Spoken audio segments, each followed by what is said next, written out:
It's a really good feeling. It seems to be, Did you give them copies? people are excited to see it. Not yet. Well, it could be I was worse. gonna talk to Could be you. worse. Could be. Oh, okay, absolutely. Is that the road thing? Oh, no, I ain't got a copy. You ain't mailed it, emailed the road thing to For me. them guys to look at. You never emailed it to me. Yes. Yeah. Yeah, They did. I gave 3 copies to them yesterday. Oh, okay. Did you give them to me or give them to them? I gave them to, Okay. Just want to make sure. or did you leave them up? Yeah, I gave them all, I'm pretty sure. I better go get these again. I'll get the other, I got that, I got 2 copies. Oh, then, no, they did not get it then. Oh, Yes. We talked about that. I just for something to sign. But I think that it's part of the When they minutes come up and we with can present overall that to the rate. council next week. So they surveyed it in, I haven't run a profile of it yet, but I'm going to here in the next couple of days. But it's all surveyed in, so Good I'll morning. get you some info shortly.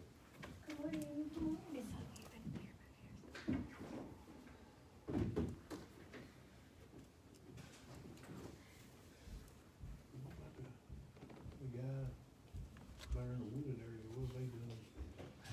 Spraying it? Yeah, I haven't heard anything out That's of why it. I keep waiting for them. They was gonna do a mulching up there, get all everything tomorrow. I was gonna have my guys go through there and stake that sewer, but I didn't want to do it till I knew they was, Are you talking about behind the dollar store up there? Blankenbaker's in on that mess somehow. well, Sprigler's the developer, but Yeah. Blankenbaker's is in here, yeah.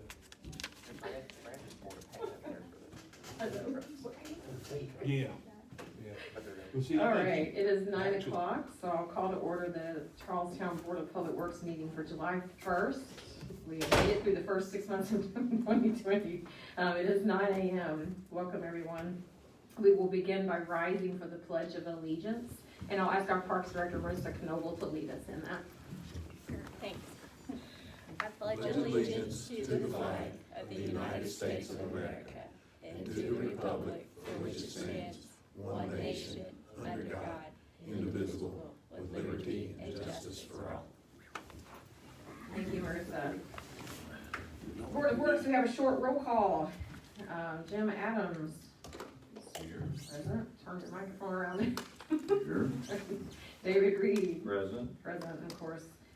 Presiding officer, Mayor, me, Teresa Hodges. I'm joined by Clerk Treasurer Donna Cooler and City Attorney Nikki Weber. First on, we have the approval of the agenda. You've been provided with a copy of the agenda. I'll entertain a motion to approve it as it's been provided. I'll make that motion. Motion made by David Reed, Second. seconded by Jim Adams. Any additions or changes to the agenda? Hearing none, all in favor of approval, please say aye. Aye. Aye, unanimously. On our standing business, we have the approval of our prior meetings minutes from June 17th, 2020. We've been provided with a copy of those minutes. I'll entertain a motion to approve them as provided. I'll make a motion. Motion made by Jim Adams, Second. seconded by David Reed. Any changes or alterations of those minutes? Hearing none, all in favor of approving the minutes from June 17th, 2020, please say aye. Aye. Any opposed? None, unanimously. Thank you. You've been provided with a copy of the current claims. I'll entertain a motion to approve those claims as provided. I'll make that motion. Motion made by David Reed, Second. seconded by Jim Adams. Any discussion or questions on the claims? Hearing none, all in favor of approving the claims, please say aye. Aye. Aye. None opposed, unanimous. And you have a copy of the payroll allowance docket in front of you, been provided or provided by email. I'll entertain a motion to approve that docket. I'll make that motion. Motion made by David Reed, Second. seconded by Jim Adams. Any questions or discussion on the payroll? Hearing none, all in favor, please say aye. Aye. Aye, any opposed? None, unanimous. Thank you, gentlemen. Anybody, I don't see anybody in the audience for public comment. Still being in that window of the governor's emergency order as of today. Still have not received anybody by email either, so we have that opportunity. No one has emailed any public comment to be read. We do have one item of old business on our agenda. That would be our sanitation truck bids. So Lee, did you want to speak to those?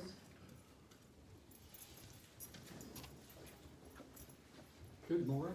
Good morning. Morning. Good morning. I think the attorney, I'm sure, did you get any bids back? I did not receive any bids. We Okay. did publish notice and outlined the specifications for your needs as far as the item of equipment. Didn't receive anything. Okay. Published it a week ago and 2 weeks ago. The only one I've got is from Best Equipment and Municipal in Louisville. I've called several other companies, but I've never got anything back. And it's been almost 2 months we've been trying this. Yeah. So I'd like for you, I'll just take a look at the bids and tell me what you think, or, So, the bids that we have received from Best Equipment for the Labrie Atomizer fell in the range of $275,000 to $285,000, depending on the specifics we get. And then we also received one from Municipal Equipment, Inc. And they had a new way 24-yard automated side winder. And the price on it was $216,925.02. Lee, I believe you've compared the two equipment, they're Yeah, comparable. They're comparable trucks, they both have about the same arm. The only thing, I keep forgetting it, New Deal, New Way. The new way 24-yard. Yeah, the parts are a little higher, just, not a whole lot, nothing. Management wise, Yeah, the support team they have in Municipal Louisville's a good company.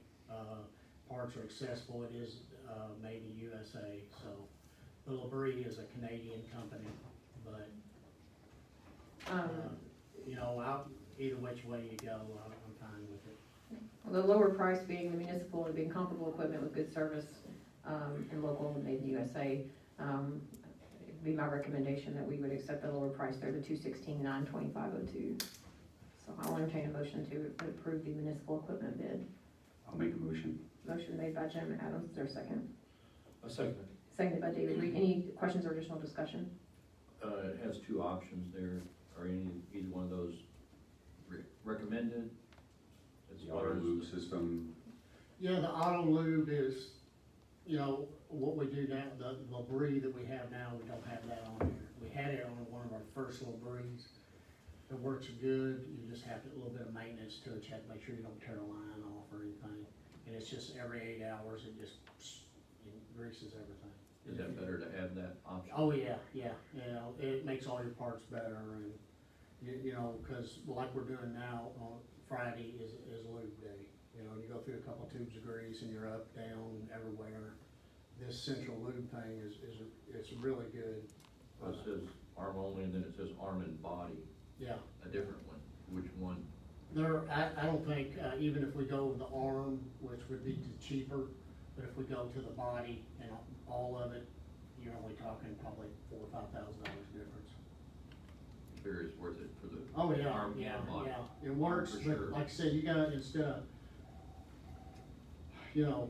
if you go through, like we do now, you got a guy who's gonna spend 3 hours doing nothing but greasing, climbing up, doing this. With the other one, it's on every 8 hours or 6 hours of run time, kicks on. It's You just air. have to check a reservoir. Yeah, you just keep a reservoir, just take a tub, dump it in there, you're good to go. So even with that addition of the auto lube system in the body, you're looking at a total bid of $228,377.63, which still, versus the. yeah, it still comes in as the lower. 75 that we were. Right, so it still comes in as the lower bid, so. Yeah, Labrie is probably the Cadillac of the garbage trucks. They make that's all they do, so. But this one, like I say, I talked to the mechanic that I trust that works on everything. And, he said, the only thing is like a pump on a Labrie would be like $3,000. He said on the new way, it would be probably $5,500. They're a little higher on the parts, but, easier to obtain, you'll have to get it through Canada, so. Any additional questions or discussion? So all in favor of approving the municipal bid that was received, please say aye. Aye. Aye.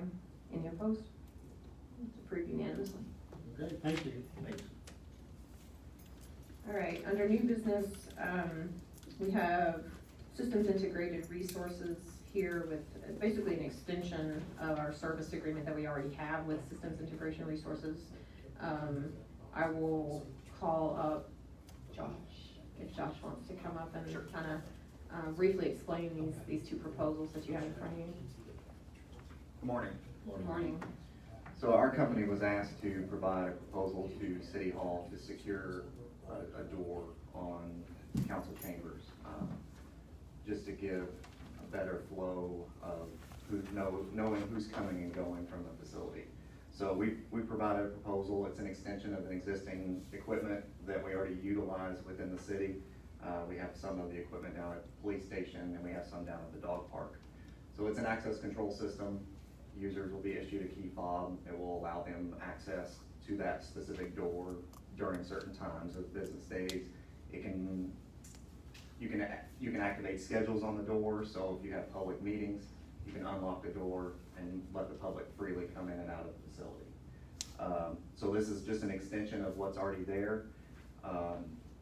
It'll be added to this side door here on the council chambers, and it'll have an intercom system as well, so if the door is locked, they can ring a button and someone on the other end can answer the door and allow them into the building.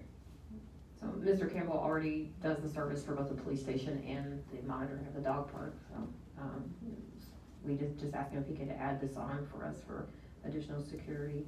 I'll entertain a motion to approve these and we can have it out in discussion. Make the motion. Motion made by David Reed, Second. seconded by Jim Adams. So the, in the discussion, the quotes here themselves, so one would be the door access panel. The equipment and materials and labor to install would be $3,512, that one-time fee.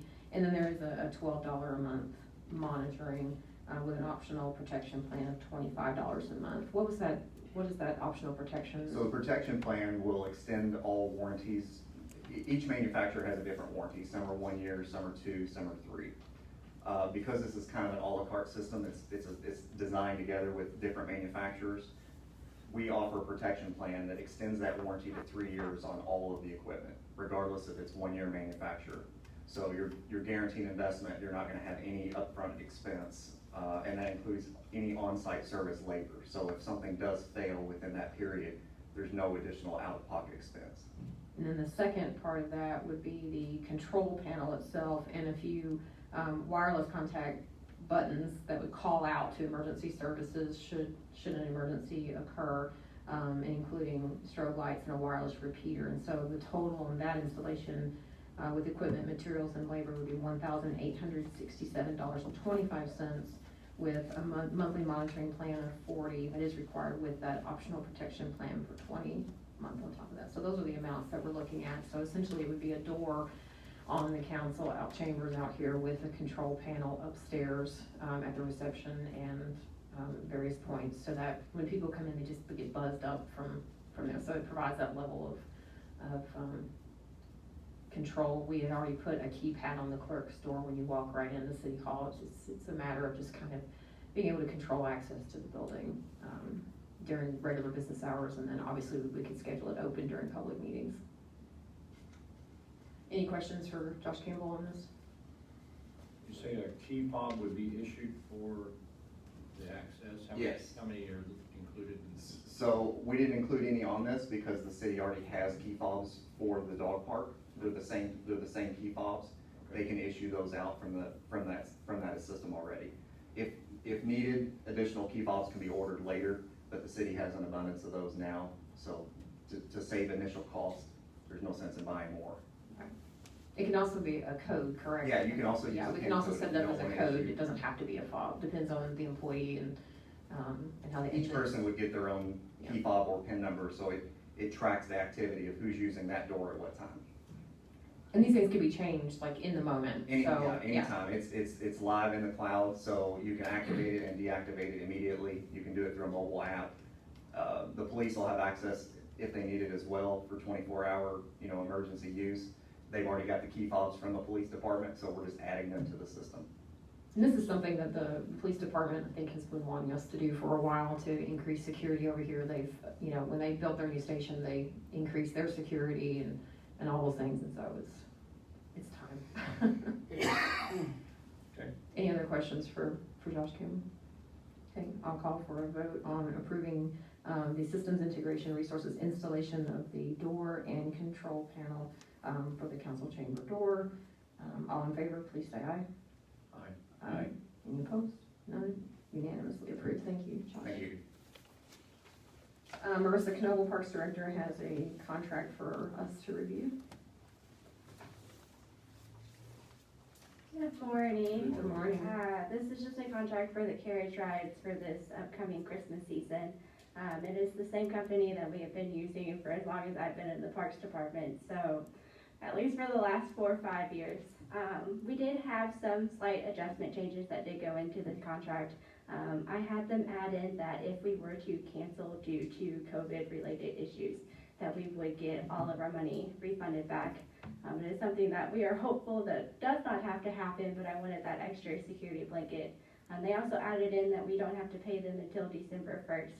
So that also kind of allows us to, before, as long as it's before that, we can get our money back that way as well. Both the city attorney and Treva have looked over the contract, and they both seem to be in good standing of it as far as I know. It lists the dates for when the carriage rides will be in operation. They run for about 4 hours on those dates. So it's about $6,000. I've taken it, the idea is to take it out of Parks Promotion. That'll still leave us with about a little over $8,000 in that budget. So it looks like we're in good standing as far as that. So I guess if you have any questions. I'll entertain a motion to approve the contract with Equine Adventures LLC for carriage rides on 6 nights in December at the total cost of $6,000 payable December 1st. I'll make the motion. Motion made by David Reed. Is there a second? I'll second. Seconded by Jim Adams. Do you have any questions for Marissa on this? Or Vicky, as the case may be. This is a contract. Hearing none, all in favor of approving the Equine Adventures contract, please say aye. Aye. Aye. Any opposed? None? Approved unanimously. Thank you, Marissa. And last item of new business would be the road inventory that Tubby Purcell has been working on. Thank you. You do one, Nick? If you got an extra, I think. Here, Thank you.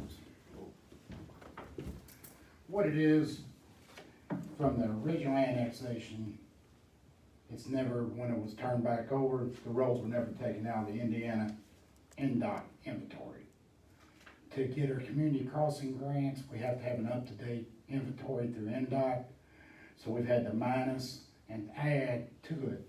We're at subtracting 8.46 miles that was originally annexed that's not in our inventory. And we've added, and it all come out, we're just taking out 8.6 miles. This was the annexation that was done in 2000, 2007, 8? is that what it was, 2004, when Bob turned it back over, de-annexed. We had the annexation first, then we had the de-annexation.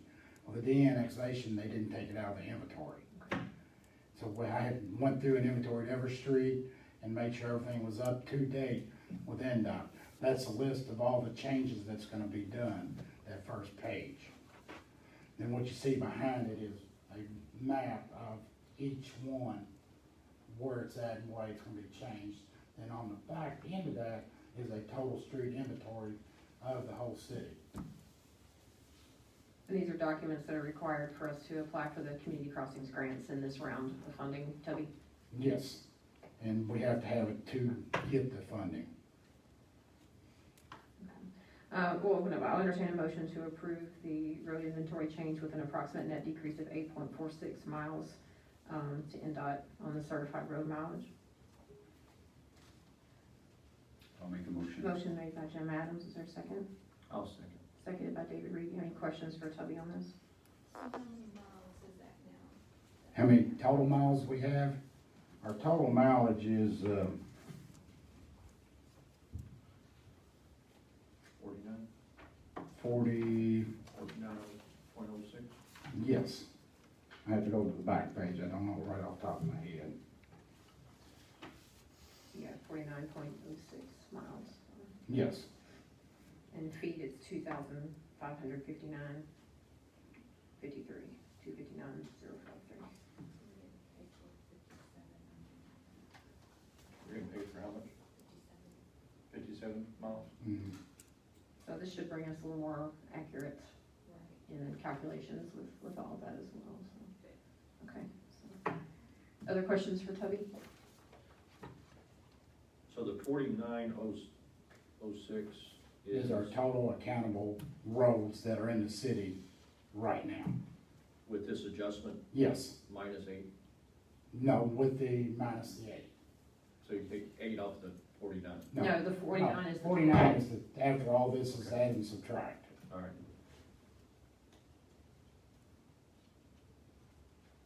And these are this is 8.46 miles that we then also do not have the responsibility of maintaining. Right. Because these are not our Right. roads. That's like on the inventory, they had us having 403 all the way out to Stacy, which county has been maintaining, but they had it that we were supposed to.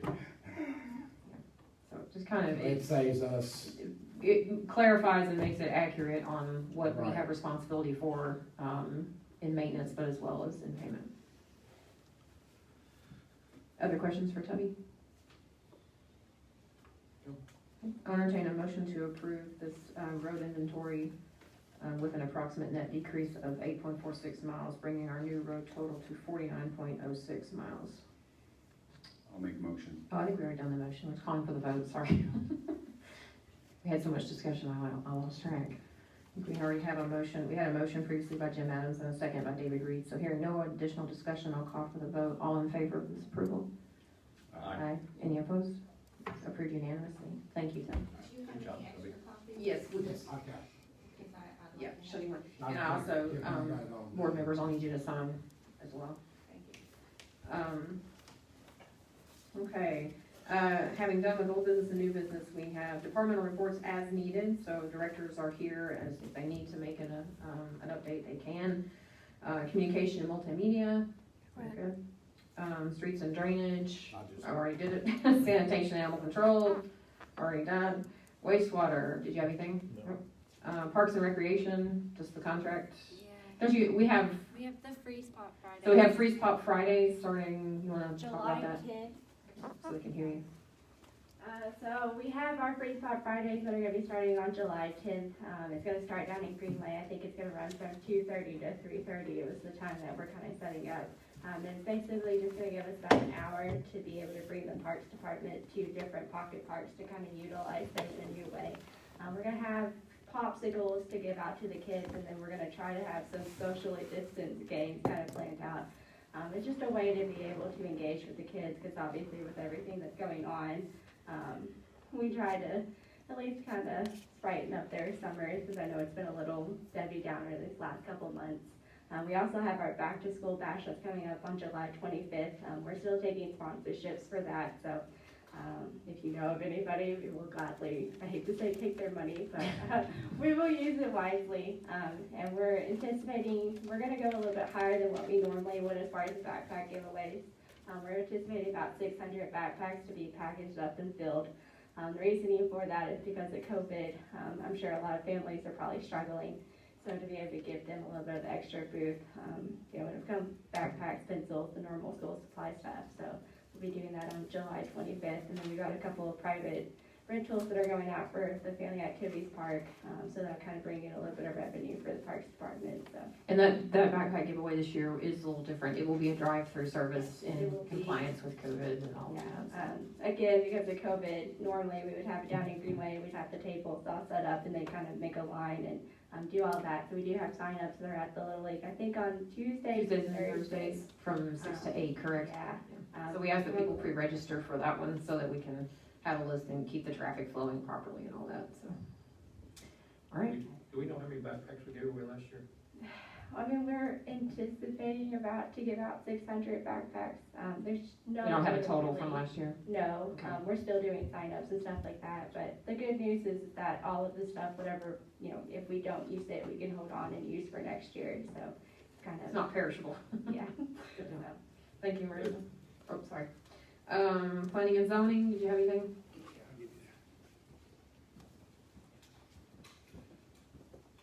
Morning, ladies and gentlemen. Good morning. Morning. Midway through the year, so usually the first meeting in July, I like to give an update on the permits and stuff. Put my glasses on, can't see here. At this time in July last year, we had 78 permits and 72 of those were houses. This year, we got 118 permits and there's 109 houses. And we have one working subdivision in Danbury Oaks. It's 169 homes proposed, it's working. So we project that they'll start buying permits anytime. So I'm hoping to get up to 200. Last year we had a total of 150. So if we get up to 200, I'd be real happy. We do have, going in front of the Plan Commission, we do have 2 planned unit development housing. They're both mixed housing. The Coomer Way planned unit development has 93 mixed use, which is smaller houses, patio homes, and then some townhouses and some larger houses. That's phase 1. And like I said, there's 93 there. The Heritage Place PUD, which is Heritage Place 5, which had to be changed up because of the Stacy Road, or the Bethany Road widening.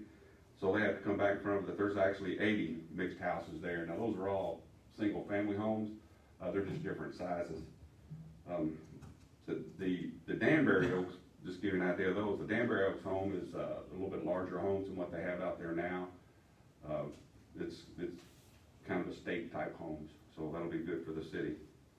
And then we do have Huffs is coming down. I don't know if you guys know this. They're coming from the Plan Commission at the end of July for the development plan. Huffs out at 62 and 3. So that's good. And then, the mayor's been working on there's 2 that are in the works right now. One is Skipper's Ridge, which has come in front of the board before. They're ready. They're still working on their actual plans. And then 101 Market, which is a family, which is actually across from where the Huffs is going to be on the side where the storage is. They've been working with the mayor and with some proposals, some nice proposals. So hopefully we're doing pretty good.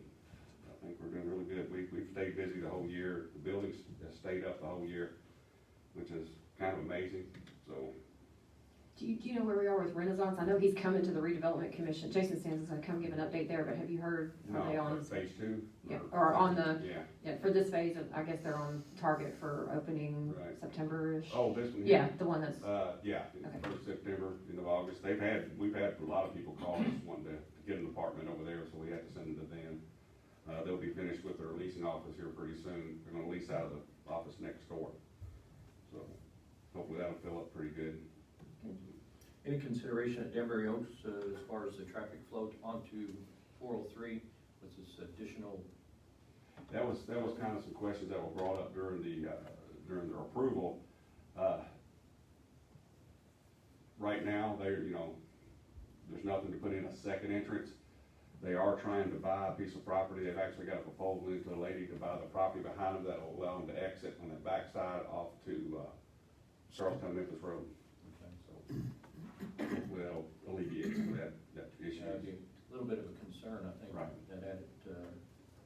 And they are talking to the gentleman, I won't say his name, but it's their deal, but at the end, if you're looking at Danbury Oaks at the far end, where there's an area down there, they're looking to talk to him too. So it's really gonna be at the far end of Danbury Oaks.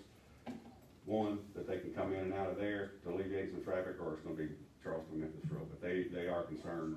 That was concerned to some of the people that lived out there when we had those meetings. Yeah. And it's a legitimate concern, you're trying to unload 169 more houses through there, so.